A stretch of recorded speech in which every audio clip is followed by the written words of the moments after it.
Go ahead. It's interesting. Hey, welcome to Hands on High Tech. Like and subscribe below. Keep bringing you good content. So here's what we got today. We have this Champion. It's actually, I bet it doesn't have 5 hours on this thing, if that. We used it maybe for one power outage, and we have a connection on our house that gives us a backup generator. And I got it because it's 11.5 starting and 9200 running, and it has 230 volts, so I'll run my well pump as well. But here's what we got with this thing. So like I said, brand new. It probably is still, I don't know if it's under warranty or not, but we have an issue with gas. So what happened is we pulled it out like we do every now and then, run it a little bit to make sure that it's operating, and gas was pouring out of the bottom of the air filter. Now, if you come around here, you'll see the air filter is on the side of the carburetor. So a lot of the generators don't have it on the side, it has it up top. And if that's the case, you typically won't get it coming out. But the negative of this is there's obviously something holding the needle valve open and allowing the gas just to flow from the gas tank down and out the carburetor, and it's getting into our air filter and out. The negative of this is, and the danger, and honestly people don't realize this, is if it goes into the carburetor and goes the other way where you're not seeing it, it can drain actually into the oil pan and can really cause problems. So what we're going to do is we're going to try to address where the leak's coming from. We're going to change out the oil just to be safe, and then we're going to see if we can get this thing working with no leaking. Okay, so that's what we're here to do, and that's the explanation of what we're working on.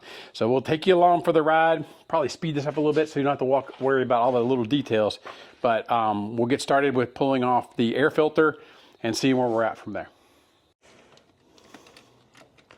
Okay, so it comes off the back. Make it nice and easy, but man, I should have had some gloves on. You want to go put gloves on? Well, we'll see here in a second. Yep, there's fuel in there. And there's the residual drops. All right, I'm gonna put that to the side. And let's pull this out because I'd almost bet this is soaked, especially at the bottom. Yep, there's fuel at the bottom. Yep, there it is. Let's see it residually in there, Okay. and then back up in. So I think we're gonna have to go deeper. we're gonna have to go deeper. And what we could do is actually turn this on and see what happens. Can you get a picture in there and see? I don't know if I have a light. Yeah. So it's on now. I'm almost betting it was a piece of dirt that got in the... I think I just carried it over here, and I think there's some residual like space in the bottom. I think it's got to come all the way out of that first. Yeah.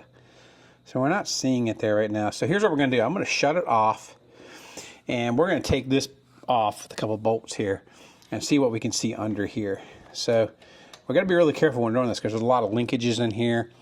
I'm not sure if the air filter piece, I don't think it connects there. So let's get to probably number 10. This is probably metric. But there's one there. And where's the other one? I only see one. So just one? But that's no. There's the four out here. The four out here on the edge that hold the plastic on, right? No. I think it's just that one that holds it to the carburetor, honestly. All right. Well, we'll dig in and we'll let y'all know. Okay. Okay, I just literally opened the gas stick and look down here. You see this? There is pouring out of the gas just pouring out of the oil, which tells me we had what I told you. So we're going to have to drain that. Had we started this unit, I'm not sure if it had exploded, but it probably would have killed the engine for sure. So just be careful. You want to check that, obviously, before you do it. Let me look at that. There's just tons of fuel. So I need to get, first of all, something over there where I can catch that. Want me to lift this up? Well, yeah, I think it's going to hurt my gas pan, my pan, but I don't know if I have anything smaller. Okay, there we go. Well, I checked the oil before I ran it the other day, and it was perfect oil right to the fill level before I did our little regular run. But imagine if we had a power outage and we were out of power and we couldn't run our generator because of this. That's why you check it every now and again. Okay, so we've gotten the air breather completely off. Gasket saved here on top. And we're now into where we're going to have to unhook linkages and things like that. So maybe we'll bring you around and I'll let you see a picture of what we're talking about. But you want to take pictures of this stuff so that you know how it goes all back together. So that's kind of where we're at. And this has an automatic choke. That's what this is right here. It's an automatic? I was using the regular choke when I started. Well, that's what these things are at the bottom. And then this is the bowl that keeps filling up with fuel and then running out. Yeah. So let's get the camera around here, take a look at that. And then, so these linkages right here got to come off, right? This is a bowl at the bottom, usually holds fuel. And this is some kind of automatic choke, which isn't on the big engines, they need that. This is 459 cc, so on bigger engines, you need something like that. Anyway, there you go. Smaller engine. Go. All right, so what we did is we took this off the bottom, right? It came off like that. And this piece, this piece was facing back, right? And this is a float. So fuel is supposed to come in the bottom, push that up, which shuts fuel flow off when it's not in use. That somehow wasn't shutting off, or it was sticking or something. So we got to figure out is what was causing that. So we got to take this float out. And the way to do that is to pull this little pin. You got to be really careful because there's a bunch of springs and I know things are going to happen here pretty quick. So filming this, you pull this little pin out like this, okay? And then when you let go, things are spring loaded under here. You got to pull it back so that little thing, And that is the needle. And look at that needle. See that? Now, here's the question. What was holding that open? Because that looks just fine to me. And now I almost need to look in here and see if there's something plugging that up. All right, so we took this all apart, have it partially back together now, but we cleaned everything out, specifically up where this tiny pin goes. It has a pin with a rubber seal on the end. That prevents the fuel from flowing through when this is up. It's like in the back of a toilet. It comes up, it stops this so the fuel can't flow through. We cleaned up there where that pin touches because we think that's where it was leaking around. There was a good bit of gunk up in there. That gunk could have been stopping the seal, or it could have been preventing this from moving. Now all this is cleaned. Cleaned everything while we were in here because, why not? And now if you push up on this and I blow on this, this doesn't. Make sure you don't have any fuel on this. The air doesn't go through, and then when it's down, it does. So it means it's working. Now we're going to put it all back together, and then we will be putting it on the generator and making sure the fuel doesn't flow. We used carburetor cleaner. Very erosive. Make sure you're using gloves when you're using this. And then we use Q-tips. You can see there's some dirty ones to get all up in and clean around it.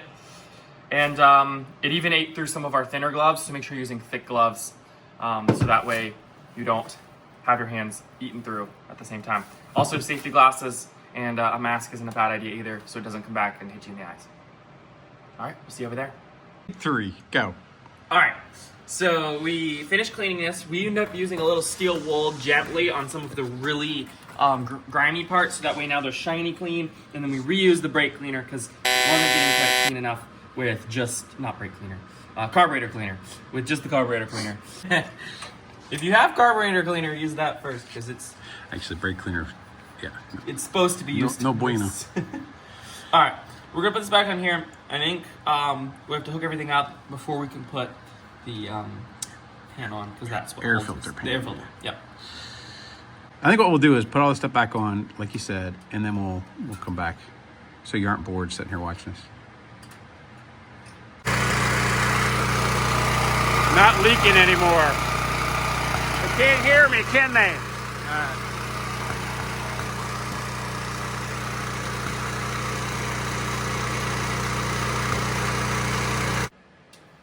All right, so we got everything put back together. We did a run test, which you can see. Hopefully it didn't definitely. I tried to talk when it was running. So what we're doing now is I propped it up so it doesn't run back into the engine in case there is still something. But we're not showing any leak from the gas. We had to clean a bunch of stuff out of that, obviously. Oil's back in it. I did check to make sure there was no drainage into the oil tank as well. So really all that's left is we did pull the filter out so we can see, because the last time when it was leaking, it was coming out, actually soaking this, so we would be able to see if there's fuel coming out on this side. Right now, nothing, which is awesome. Just so you know, I'll put links to this stuff. I used 10W30 synthetic. The manual says that this actually has the largest operating range, which is awesome. And the only thing left to do literally is put that filter in and put this cover back on, and we're basically done with this project. So pretty easy fix, I would say, overall. I mean, obviously, a couple things you need. You know, you need some cleaners. I think a piece of steel wool is like really important. I mean, I think that, and of course Q-tips, things that you may have around the house. But other than that, it's pretty easy to clean up. I would say have some extra parts on hand. Wouldn't hurt, just because when you want to use one of these things, it's typically an emergency. We happen to be getting out and testing it, and we found the issue. Do try to test your generator. I would say that's another thing you do on a regular basis. But anyway, like and subscribe below. Thanks for watching, and we'll see you next time.